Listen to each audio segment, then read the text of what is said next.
Hey guys, Rob here with McDojoLife. In today's McDojo breakdown, we're going to talk about a martial arts instructor who was sexually abusing a 13-year-old student. But this time, the instructor is a female. Let's check out the story.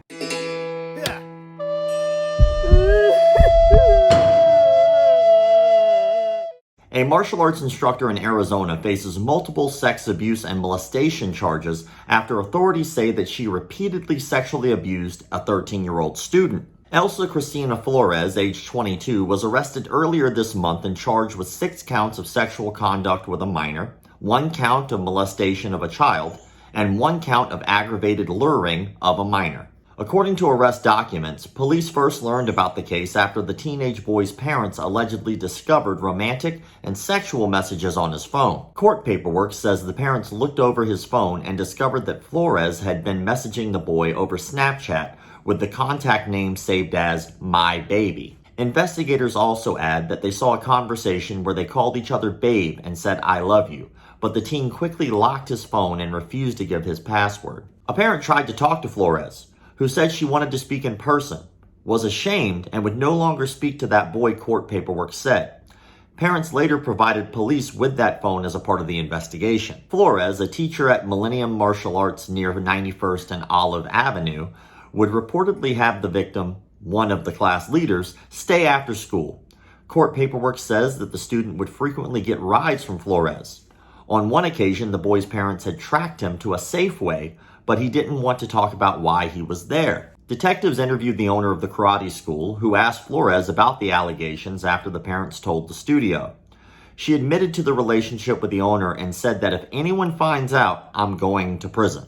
She is correct. The next day, detectives spoke with the teen's sister, who said that the boy and Flores had started messaging each other last December. Soon after, Flores reportedly told the boy that she had romantic feelings for him. Court paperwork says that after a belt test, Flores had asked the teen if he would be her quince, short for quinceañera, partner.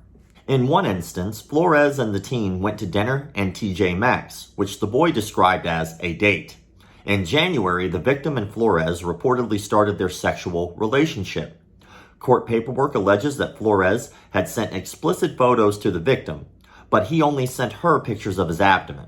Detectives also helped set up a recording with a parent where Flores said they had had sex in her car at a park and that Flores had to take the morning after pill. The victim's mother said her family is in shock. It has been absolutely horrific, disturbing. Our family has been turned upside down, she said. She asked that she not be identified. He was exceeding. He was doing well. All that has been taken from him. We obviously pulled him from there, the victim's mother said. You put them in activities and sports as a safe place, to keep them out of trouble, to keep them safe. And when it happens in a place where that's where you think you're sending them, it's alarming. It's very alarming, she continued. Flores was booked into jail on 6 counts of sexual conduct with a minor, 1 count of molestation of a child, and 1 count of aggravated luring of a minor. Let's unpack that. Normally in these type of cases, we're looking at a male instructor who's the one who is the molester. But in this particular case, it's a female, which we have covered before, but it's a little more uncommon.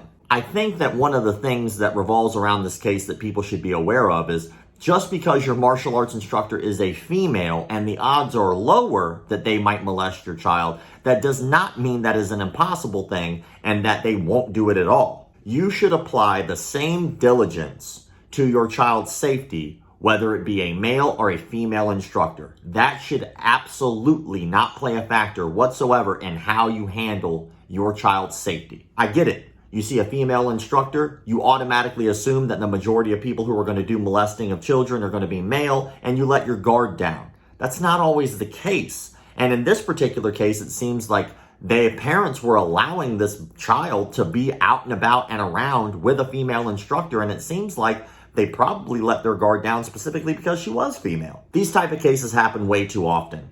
And I think that they're happening specifically because we are giving too much authority and power to a martial arts instructor.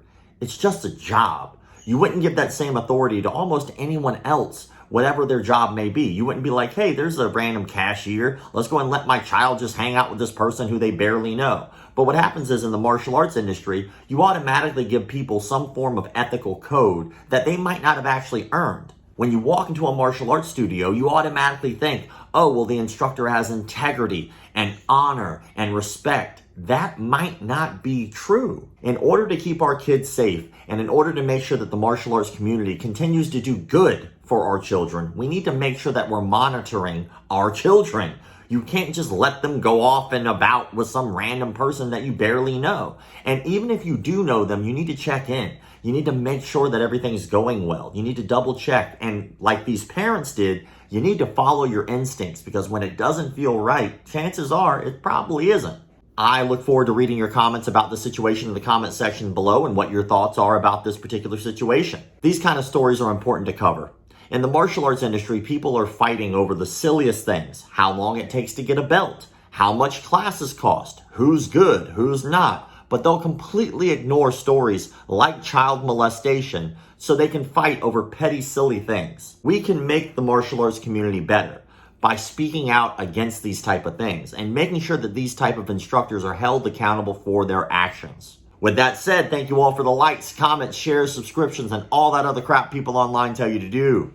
Keep the martial arts legit. Things just haven't been the same. Living strange since my baby joined that dojo. Joined a McDojo. Now she tries to